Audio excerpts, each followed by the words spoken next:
오늘 우리에게 주시는 하나님의 말씀 보도록 하겠습니다. 구약 성경 출애굽기 2장 1절로 6절까지의 말씀입니다.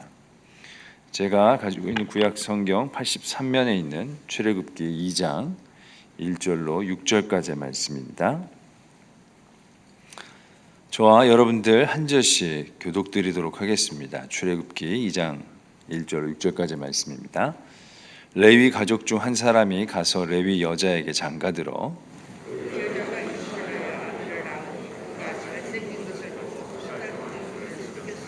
더 숨길 수 없게 되매 그를 위하여 갈대 상자를 가져다가 역청과 나무진을 칠하고 아기를 거기 담아 나일 강가 갈대 사이에 두고 바로의 딸이 목욕하러 나일 강으로 내려오고 시녀들은 나일 강가를 거닐 때에 그가 갈대 상자의 상자를 보고 시녀를 보내어 가져다가 열고 그 아기를 보니 아기가 우는지라 그가 그를 불쌍히 여겨 이르되 이는 히브리 사람의 아기로다. 아멘. 하나님의 말씀입니다. 제가 다른 또래들에 비해서 조금 더 가진 것이 있습니다. 바로 동생입니다. 부모님께서 목회를 하시기에 앞으로 한두 명만 낳아서 잘 기르자고 하셨습니다. 계획대로라면 저에게는 한 명의 동생만 있어야 했습니다. 그런데 인생이 계획대로 흘러가지 않았습니다. 저에게 점점 동생들이 늘어났던 것입니다. 둘째 동생, 셋째 동생이 태어났습니다. 그때 저는 장녀로서의 저의 삶을 받아들였습니다. 그런데 초등학교 6학년 어느 날 어머니의 배가 예사로워 보이지 않았습니다. 그래서 어머니 설마 하는 눈빛으로 어머니를 바라보니 어머니께서 고개를 끄덕이시는 것이었습니다. 그러시면서 그 순간 저의 눈빛과 또 마음이 많이 흔들렸습니다. 어머니의 뱃속에는 이미 5개월째 접어든 아이가 있다고 하셨습니다. 몇 달이 지나 동생이 태어나고 그 태어난 동생의 얼굴이 참 예뻤습니다. 이목구비도 참 뚜렷했고요. 태어난 아기의 머리가 얼마나 까맸는지 그 모습이 아직도 잊혀지지 않습니다. 이처럼 아이의 탄생은 모든 가족들에게 축복이자 기쁨으로 여겨집니다. 특히 요즘에는 태어난 아이들이 얼마나 귀한지 모릅니다.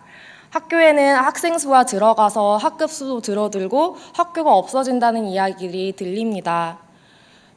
그런가 하면 성경에서도 하나님께서 주신 자녀는 기업이고 상급이라고 말씀하십니다. 태초에 하나님께서 사람을 지으시고는 생육하고 번성하라고 말씀하셨습니다. 아브람을 부르셔서 자녀가 없었는데 그에게 큰 민족을 이루겠다고 별과 같이 많은 자손을 주시겠다고 약속하셨습니다. 오죽하면 이름이 열국의 아버지 아브라함으로 바꾸어 주시면서 자녀를 통해 축복하시겠다고 말씀하셨습니다. 그런데 오늘의 본문의 상황을 보니 아이의 탄생을 축하하거나 기뻐할 수 없는 때였습니다. 남자아이가 태어나면 모두 나일강에 던져버려야 했기 때문입니다. 한 나라의 다른 민족이 점점 늘어나자 이것이 그 나라 왕에게는 아주 위협으로 여겨집니다. 이에 그 나라 왕은 이렇게 말합니다. 자, 우리가 그들에게 대하여 지혜롭게 하자. 만일 전쟁이라도 나면 그 다른 민족이 적과 힘을 합하여 자기에게 위협이 될 수 있으니 그들에게 대하여 지혜롭게 하기 위해서 힘든 일을 시키자고 이야기했던 것입니다. 그러나 힘든 일을 시켰는데 그 민족이 힘을 잃어가고 줄어가기는커녕 더 번성하고 사람이 많아지게 됩니다. 이에 애국 사람들이 히브리 민족을 싫어하고 이전보다 더 힘든 일을 시키게 됩니다. 애국 사람들의 입장에서는 걱정의 원인이 되는 것을 그저 없애려고 했던 것뿐인데 그 걱정의 원인이 없어지기는커녕 더 커지는 상황이 되었습니다. 그래서 이집트 왕은 더 혹독하고 고된 일로 이스라엘 백성들을 힘들게 했습니다. 이것으로도 모자랐던지 애굽의 왕은 히브리인 여인을 아이를 낳는 것을 돕는 산파들에게 아이를 낳거든 죽이라는 명령을 내립니다. 다른 민족이 번성한 것이 두려워서인지 생명을 죽이는 것을 아주 두려워하지 않고 있는 모습입니다. 그것이 그 나라를 지키는 지혜로운 방법이라고 생각했던 것 같습니다. 그러나 히브리인 산파들은 왕의 명령을 두려워하지 않습니다. 오직 하나님을 두려워합니다. 하나님께서는 하나님을 경외한 산파들에게 은혜를 주시고 그 산파들을 통하여 이 백성이 더 번성하게 해주셨습니다. 힘든 일을 시켰는데도 더 힘든 일을 시켰는데도 백성들이 줄어들지 않았던 것입니다. 그러자 애굽 왕은 명령을 내립니다. 바로 남자 아이들을 강물에 던지라는 것이었습니다. 이렇게 극심한 탄압 가운데 있었던 히브리 민족, 그 중에 오늘 본문 말씀에 보니 레위 지파의 한 남자와 여자가 결혼하여 아이를 낳았다고 합니다. 그 아이가 아들이니 이 아이는 당장 강물에 던져버려야 하지요. 하지만 아이가 잘생긴 것을 보고 부모는 아이를 숨깁니다. 이전 번역판에 보니 아이의 모습이 아주 준수하였다고 합니다. 태어난 아이가 잘생기고 준수한 마음은 어떤 모습일까요? 바로 하나님께서 이 세상을 만드시고 보시기에 참 좋았더라 말씀하셨습니다. 그리고 하나님을 닮은 사람을 보고서는 보시기에 심히 좋았더라 말씀하십니다. 이렇게 피조물을 보시며 하나님의 사랑의 마음을 드러내셨던 그 마음을 이 부모도 태어난 아이를 보고 가졌던 것 같습니다. 초대교회 순교자였던 스데반 집사님께서 순교를 당하기 직전 설교에서 이렇게 말씀하십니다. 사도행전 7장 18절에서 20절 말씀입니다. 요셉을 알지 못하는 새 임금이 애굽 왕위에 오르매 그가 우리 족속에게 교활한 방법을 써서 조상들을 괴롭게 하여 그 어린아이들을 내버려 살지 못하게 하려 할세. 그때 모세가 났는데 하나님 보시기에 아름다운지라 그의 아버지 집에서 3달 동안 길리더니. 애굽 왕이 교활한 방법으로 이스라엘 백성들을 괴롭히고 아이를 죽이려 할 그때에 그 아이가 태어났는데 하나님 보시기에 아름다웠다고 말씀하고 있습니다. 하나님 보시기에도 아름다웠던 이 아이가 하물며 부모님 보시기에는 얼마나 사랑스러워 보였겠습니까? 그런데 모든 부모님들이 자녀를 사랑하는 마음, 그 마음이 당연하게 갖게 되는 것이 아니라는 것을 한 글을 통해서 알게 되었습니다. 지금으로부터 30년 전 브라질의 한 빈민가를 돌던 기자가 쓴 글이었습니다. 그곳에서는 매일매일 아이들이 죽어갔다고 합니다. 아이가 죽어가는 것이 얼마나 슬프고 비통한 일입니까? 하지만 더 충격적인 것은 그 엄마들이 아이의 죽음을 무덤덤하게 받아들였던 것입니다. 엄마들이 생애 총 10번을 임신을 하는데 그 중에 아이 2명이 죽은 채로 태어나고 혹시 살아서 태어났다 하더라도 8명 중 4명이 1년 안에 목숨을 잃는다는 것이었습니다. 이렇게 열악한 상황에서 알을 잃는 것을 받아들여야 이 여인들이 살아갈 수 있었던 것입니다. 이 여인들 대부분이 가사 노동자나 농장에서 일하는 노동자였고 하루에 1달러도 벌기 힘든 아주 힘든 곳에서 일을 했습니다. 그러니 일하는 곳에 아이를 데려갈 수도 없고 홀로 남겨진 어린 아기가 집에 남겨서 아무도 돌보는 이 없이 죽어갔던 것이 일상이었던 것입니다. 무엇으로도 바뀌기 어려운 이 상황에서 어머니들은 아이의 죽음에 대해 마음으로 거리를 두는 것밖에는 살 수 있는 방법이 없었던 것입니다. 지금으로부터 30년 전의 일인데 하나님께서 주신 이 자녀를 사랑하는 마음이 극한 상황에 달하게 되면 그 사랑하는 마음이 달라질 수 있다는 것을 알려주는 이야기입니다. 이런 상황은 오늘 본문의 상황과 다를 바 없는 상황입니다. 혹독한 생활을 하고 있었던 히브리 민족은 아이를 버려야지만 살 수 있었습니다. 그러나 자녀에 대한 사랑까지는 막을 수 없었습니다. 아이를 숨겨서 키운 지 3달이 지나자 이제 더 이상 아이를 숨겨둘 수 없게 됩니다. 그 어머니는 갈대 상자를 구하여 그 안에 물이 새지 않도록 아이를 위하여 역청과 나무진을 칠합니다. 그리고 그 안에 아이를 누이고 아이가 담겼던 상자는 3달 전에 그 아이가 던져져야 했던 그 상자에 담겨져서 강물에 띄워집니다. 하나님께서 선택하셨던 그 히브리 민족이 어쩌다가 이 다른 나라에서 오랜 기간을 보냈어야 했는지, 그것도 아주 힘든 일을 하면서 자녀를 버려야 하는 상황까지 이르렀는지 아무것도 이해할 수 없었지만 이 모든 기도를 담아서 갈대 상자를 띄웁니다. 여인이 아이를 담아 그 띄웠던 상자가 성경의 다른 부분에 등장하는 것을 볼 수 있었습니다. 하나님이 두려워하지 않던 사람들이 점점 죄를 지어서 이 땅에 죄악이 아주 만연한 때였습니다. 하나님께서 오죽하면 사람을 지으신 것을 한탄하셨다고 합니다. 이때 하나님께서 당대 완전하고 의인이었던 노아를 부르셔서 방주를 만들라고 하셨습니다. 방주와 갈대상자가 유일하게 같은 단어라고 합니다. 이때 잣나무로 여러 칸을 만들고 물이 새지 않도록 방주 안팎을 역청을 칠하고 지붕과 출입구와 또 창문을 만들어서 그 안에 노아의 가족들과 먹을거리와 또 암수 짐승들을 하나님께서 닮으라고 하셨습니다. 이제 홍수가 나면 방주는 물 위에 떠 있다 뿐이지 사실상 상자에 가까웠습니다.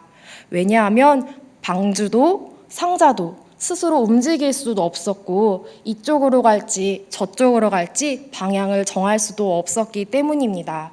오직 물결이 치는 대로만 움직일 수 있습니다. 또 언제까지 움직여야 할지도 알 수 없습니다. 그러한 상자 안에 오늘 한 아이가 있었고 노아의 가족들이 있었습니다. 갈대 상자 안에 있는 아이와 또한 방주 안에 있는 노아와 같이 우리의 가정도 이 세상에 그저 던져진 것만 같았던 때를 만나곤 합니다. 5월은 참 따뜻한 가정의 달입니다. 연두빛으로 빛나는 것이 앞으로 점점 더 짙어질 것이고 태양빛은 앞으로 더 뜨거워질 것입니다. 이렇게 맑고 밝고 따뜻한 5월에 저희들은 자녀들에게 소중한 기억을 심겨주고자 좋은 곳으로 여행을 가기도 하고 특별한 선물을 건네주기도 합니다. 그런가 하면 평소엔 찾아뵙기 힘들었던 부모님께 감사와 사랑의 마음을 표현하기도 합니다. 그러나 단란한 가정의 모습 모두가 다 행복한 것만은 아닙니다. 건강하시던 부모님께서 갑자기 연약해지실 때도 있습니다. 당당하고 자신감을 찾던 가족 구성원들이 그 모습을 잃어갈 때도 있습니다.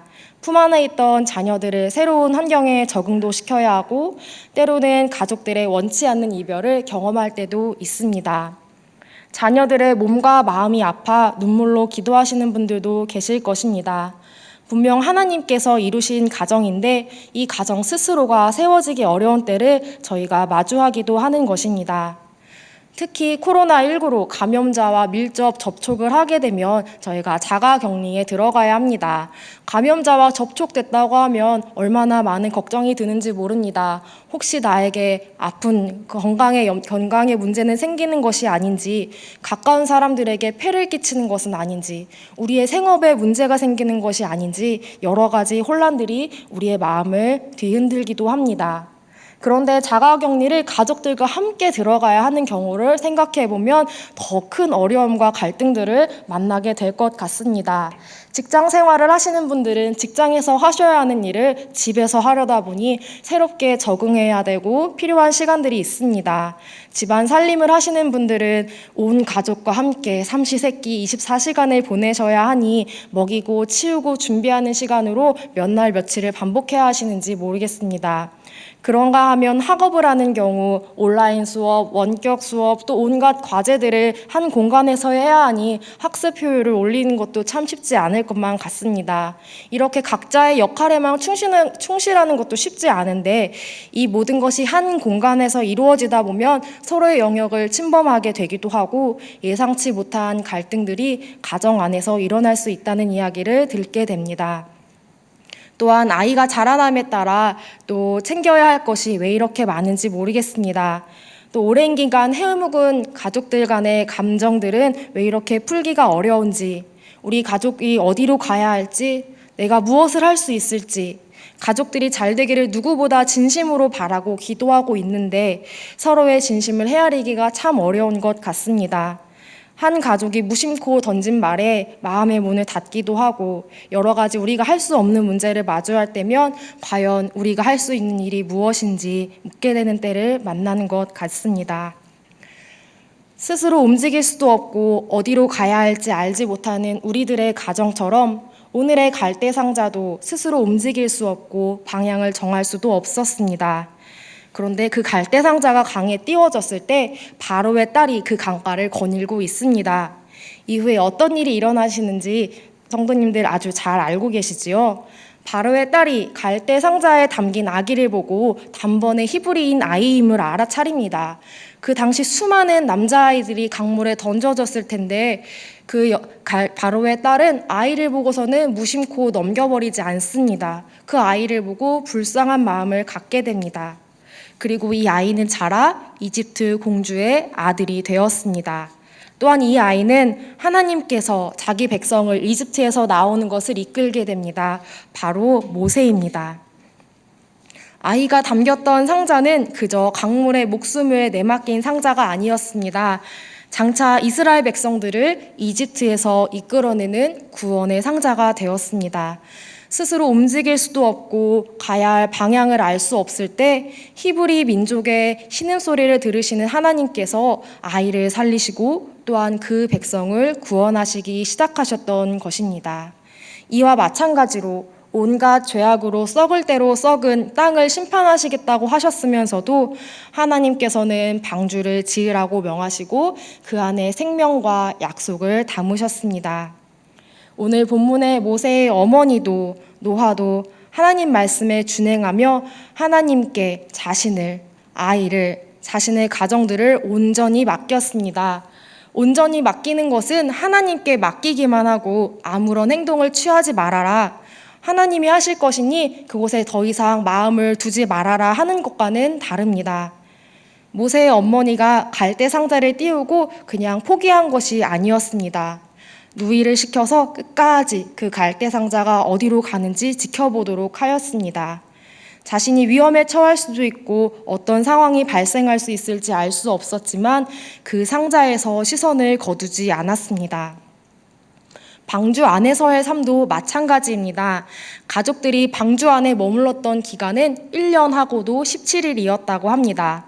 아무리 운동장과 같이 넓은 그 방주 안에서 8명의 가족이 생활하고 있다 하더라도 그 안에 있던 동물들을 돌보고 먹이고 생활하는 시간을 함께 한다면 1년의 시간이 쉽지 않은 시간이었을 것 같습니다. 그 일만 해도 벅찬데 서로가 불편하고 힘들게 느껴졌다면 그 안에서 보내는 시간은 아마 지옥과 같은 시간이었을 것 같습니다. 그런데 심판 가운데 긍휼을 베푸신 하나님의 약속을 바라보며 노아와 가족들은 하루하루를 보낼 수 있었습니다. 이렇듯 우리의 삶을 내어 맡길 때 하나님께서는 새로운 시작을 하십니다. 우리의 삶에 하나님께 맡기는 것은 우리가 아무것도 하지 않아도 되는 것이 아니라 보다 적극적으로 사랑하며 인내하는 것을 말합니다. 지난 부활절 때 부서의 아이들 선생님과 진짜 달걀을 나누어 먹을 수 없어서 간식은 집에 갈 때 나누어 주기만 하고 실제로는 달걀 모양의 화분을 가지고 아이들과 간단한 활동을 한 적이 있습니다.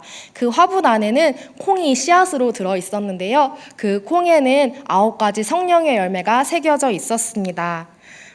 콩이 처음에는 아주 힘겹게 머리를 들더니 점점 자라나 깻잎과 같은 그런 커다란 잎사귀를 내는 그런 씨앗도 보았습니다. 각각 새싹을 틔운 시기는 씨앗마다 조금 차이가 있었습니다. 그러나 그 모습은 모두 아주 싱그럽고 예뻐 보였습니다. 어떤 씨앗의 이름은 절제였는데요. 이름이 절제여서있는지 다른 씨앗보다 조금 더 긴 시간을 흙 속에 머물렀다가 천천히 올라왔습니다. 선생님들과 이야기 나누기로는 아마 흙 속에 아주 뿌리를 깊이 내리느라고 천천히 절제하며 올라온 것 같다는 이야기를 나누었습니다. 이렇게 부서 아이들, 선생님들과 함께 활동하는 모습을 바라보다가 문득 나무의 사랑법이라는 시가 떠올랐습니다. 자꾸만 가까이 기대어 싶어 하지만 서로의 거리를 두어야 잘 보이고 침묵을 잘해야 할 말이 떠오릅니다. 남의 말을 듣고 또 듣는 것이 사랑의 방법입니다. 사계절 내내 중심 잡고 서 있기 힘든 때도 많지만 그래도 기쁘게 사는 것은 흐르는 세월 속에 땅 깊이 내려가는 뿌리, 하늘로 뻗어가는 줄기, 바람에 춤추는 잎사귀들 덕분입니다. 오늘도 사랑받고 사랑하는 저를 사랑으로 지켜봐 주십시오. 늘 고맙습니다. 이 시는 나무가 만약 사람처럼 말을 했다면 얼마나 할 말이 많았겠냐며 써 내려간 시입니다. 나무가 중심을 잡기 위해서는 안으로는 많이 아팠다고 합니다. 또 뿌리를 내리기 위해서는 눈물겨운 참을성을 키워냈고, 푸르른 잎사귀를 달기 위해서는 아주 긴 기다림의 시간을 필요로 했다고 말합니다. 사랑을 하기 위해서는 끝까지 자기 자신을 낮추고 듣는 연습을 많이 하고, 또 고독과 친해질수록 하늘도 보이고 옆 사람을 헤아리기 쉬웠다고 나무는 우리들에게 일러줍니다. 나무와 씨앗이 고개를 들고 자라가는 것도 그러한데, 하물며 우리 자신도 우리를 바라보는 누군가에게도 이렇게 기다리고 연습하고 헤아려 보는 시간이 필요할 것 같습니다. 주님께서는 참을성이 부족하고 또 조급한 저희를 위하여 보혜사 성령님을 저희들에게 보내주셨습니다. 또한 예수님이 약속하신 그 성령님을 우리로 하여금 예수님을 주님이라 고백하게 하십니다. 또한 하나님과 관계없는 우리들에게 하나님을 아버지라고 부르게 하셨습니다. 로마서 8장 14절 15절 말씀입니다. 무릇 하나님의 영으로 인도함을 받는 사람은 하나님의 아들이라. 너희는 다시 무서워하는 종의 영을 받지 아니하고 양자의 영을 받았으므로 우리가 아빠 아버지라 부르짖느니라. 아멘. 하나님과 관계없는 우리를 자녀로 삼아주시며 하나님을 아바 아버지라 부를 수 있게 하시는 분이 바로 성령 하나님이십니다. 이것은 예수님께서 십자가에 달리시기 전 겟세마네 동산에서 기도하실 때 부르짖으며 하셨던 기도에도 나옵니다. 다른 때와는 다르게 우리 예수님께서 공포에 사로잡히시어 하나님께 기도하십니다. 아바 아버지, 이 잔을 제게서 옮겨주십시오. 다른 길을 제게서 보여주십시오. 하고 간절히 기도하십니다. 그러나 예수님께서는 하나님께로부터 이미 돌아갈 길이 없다는 답변을 들으신 것만 같습니다. 피할 수 없는 그 고난 중에서 예수님께서는 아바 아버지를 부르시며 아버지의 손에 자신을 의탁하시며 십자가의 길을 묵묵히 걸어가셨습니다. 하나님께 내어 맡길 때 예수님께서도 십자가의 길을 걸어가시고, 또한 우리도 각기 다른 시간을 가지고 살아가는 저희도 서로를 인내하며 하나님의 역사하심을 기다리며 바라볼 수 있을 것입니다. 상자의 정체성은 그 안에 내용물에 무엇을 담느냐에 따라 달라집니다. 만약에 상자에 물을 담게 되면 물통이고요. 반찬을 담게 되면 그 상자는 반찬통이 됩니다. 또 기다리던 물건, 주문했던 물건이 전해주는 택배 상자, 저희들이 많이 만나는 상자입니다. 또한 소중한 추억들과 사진을 담으면 무엇과도 바꿀 수 없는 아주 소중한 상자가 됩니다. 오늘 갈대 상자에 한 아이가 담겼을 뿐이시지만 그것을 움직이시고 섭리하시고 건져 올리시는 분이 바로 하나님이십니다. 온 땅을 심판하신다고 하셨으면서도 긍휼히 여기시고 노아와 가족들이 들어있는 방주를 끝까지 운행하시는 분이 우리 하나님이십니다. 생명을 보존하시겠다는 하나님의 약속이 그 상자 안에 담겨져 있기에 우리는 다시 한번 하나님의 약속과 신실함을 바라보며 나아갈 수 있습니다. 제가 어릴 적마다 방학 때 외할머니 댁을 자주 갔었습니다. 할머니의 집에 가면 어김없이 새벽이 되면 반복되는 일이 있었습니다. 새벽이 되면 딸깍 하고 불을 켜시고 부스럭부스럭 하시며 옷을 챙겨 입고는 성경책이 든 가방을 가지고 교회로 향하십니다. 집에 혼자 남아있는 것이 무서워서 할머니를 따라가기도 했습니다. 겨울방학이니 눈발이 흩날리는 날도 있었습니다.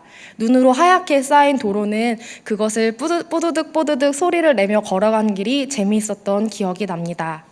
교회에 도착해서는 탁탁 신발과 옷을 털으시고 예배당 맨 앞자리로 가셔서 흘러나오는 찬양에 맞추어 간절한 목소리로 기도를 하십니다.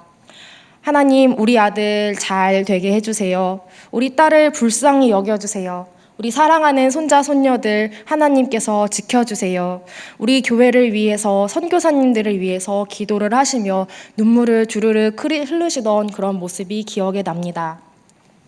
그런데 다음 날 그 새벽 기도에 가셔서도 똑같은 기도를 또 반복하십니다. 어렸을 때는 할머니께서 왜 같은 기도를 매일 반복하실까? 왜 같은 기도를 저렇게 길게 하실까 생각했었습니다. 그런데 이제야 보니 그 할머니의 기도는 하나님께 온전히 맡기는 기도라는 것을 알게 되었습니다.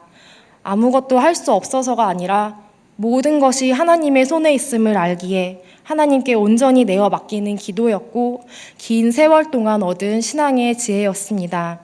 매일 같은 기도를 하셔도 그 간절함이 사그러들지 않았습니다. 날마다 전심으로 진심으로 기도하셨기 때문입니다. 이렇게 누군가 우리를 위해서 해주셨던 기도 덕분에 오늘의 제가 또 성도님들이 이 자리에 함께 하시는 줄로 믿습니다. 이제는 우리가 하나님의 역사하심을 바라보며 우리 가정이라는 갈대상자에 또 나라는 인생의 갈대상자에 하나님을 향한 간절한 기도를 담아야 할 때입니다. 반복되어 보이고 어리석어 보이는 그 기도를 멈추지 않을 때 우리의 가정과 나의 삶이 하나님께 온전히 붙들려서 하나님의 선하신 역사하심 가운데 있게 될 줄로 믿습니다. 모세와 노아 그리고 당시 이스라엘 백성들 모두 위기와 절망의 시대를 살았고 그 시대를 통과했습니다. 많은 사람들이 하나님을 저버리고 떠나가고 자신의 이기적인 욕망을 위해서 사람들을 이용하고 착취하고 생명을 없애려고까지 했습니다. 그러나 이때 하나님께서는 갈대 상자에 담긴 모세와 가족들을 선택하셨고 위로운 노아와 그 가정을 선택하셨습니다. 온 세상이 추악한 죄악으로 가득 찬 절망의 한복판에서 다시금 나아갈 수 있는 증거를 그 작은 갈대 상자를 통하여 보여주셨던 것입니다. 이 작은 상자가 무엇을 하겠느냐고 약하고 보잘것없게 여겨진다 하더라도 신실하신 하나님께서는 하나님의 역사를 이루어가시는 줄로 믿습니다. 자기 백성을 구원하시고 죄로 얼룩진 인간들을 긍휼히 여기시는 하나님을 신뢰하며 오늘 저희도 주님 앞으로 나아가야 할 줄로 믿습니다. 하나님 앞으로 나아갈 때 하나님께서 절망이 삼킬 수 없는 그런 소망의 일들을 이루실 줄을 믿습니다. 우리 아버지 되신 주님께 아바 아버지 부르며 나아갈 때 사방이 에어싸임을 당하고 제 아무리 추악하고 부끄러운 모습을 가졌다 하더라도 하나님께서 저희들을 긍휼히 여겨주시며 가장 좋은 길로 선한 길로 저와 저의 가정들을 인도하여 주실 줄로 믿습니다. 함께 기도하시겠습니다. 하나님 아버지, 작고 연약한 갈대 상자를 통해 한 민족을 구원하여 주셨듯이 보잘것없는 우리 가정들을 통하여 주님의 손으로 인도하여 주시옵소서. 아바 아버지를 부르는 간절한 기도를 쉬지 않게 하시고 서로를 사랑하며 온전히 주님께 맡겨진 삶을 살도록 도와주시옵소서. 예수님의 이름으로 기도드립니다. 아멘.